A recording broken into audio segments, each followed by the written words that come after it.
wayya Biran barbadu Jesus korkuma kena wayya Arun harka keti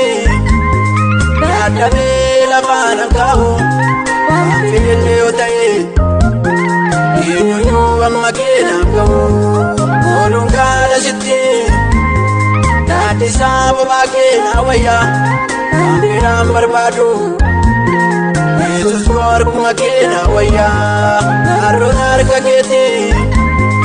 Yadame lafanan kahu Filille otaye Inyunyu amma kena kahu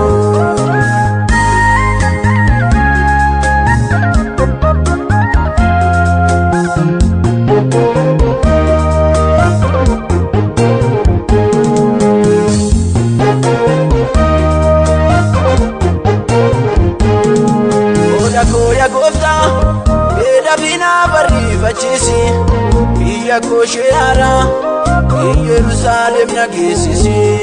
Kaalemii biyyaasuun harkanii biyyaannanii damma Naanis na qopheessi harka kee balballiin banama Ooluun gaala sitti Naatisaa bobaa kee na wayya Biraan barbaadu Yesus korkuma kee na wayya Arroon harka keetii Yadame lafanan kahu Filille otaye Inyunyu amma kena kahu Olung kala sitti Nati sabu bakena wayya Biran barbadu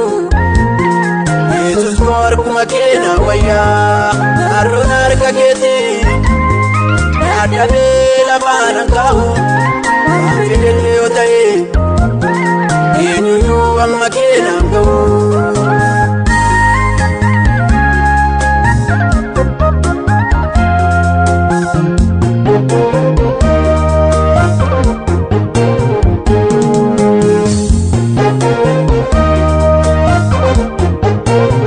Murkaan jireenya koo harka kee keessaan hammadha waan na barbaachisu Gooftaa koo sumarkaan fudhadha Sitta maanachuun koo warqee meetii hundaarra caala Hunduu si harka jira Kaanan fo'adhe bobaa kee jala Ooluun gaala sitti Naatisaa bobaa kee na wayya Biraan barbaadu Jesus korkuma kee na wayya Arroon harka keetii Yadame lafanan kahu Filille otaye Inyunyu amma kena kahu Olung kala sitti Naatisaa bobaa kee na wayya Biraan barbaadu Jesus korkuma kee na wayya Arroon harka keetii Yadame lafanan kahu Filille otaye Inyunyu amma kena kahu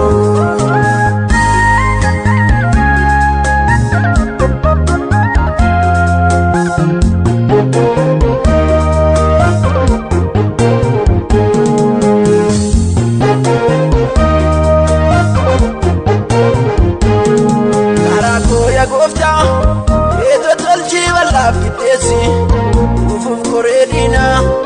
Waatai karaarraa fageessi Akkan siif ta'utti Beena wajjedhu na leenjisi Akkan kufeen banne Ogummaa hubannaa naaf baay'isi Harri jireenya koo harka kee keessa naaf haa ta'u Ati na dhiftee kophaa koo jiraachuu hin danda'u Harri jireenya koo harka kee keessa naaf haa ta'u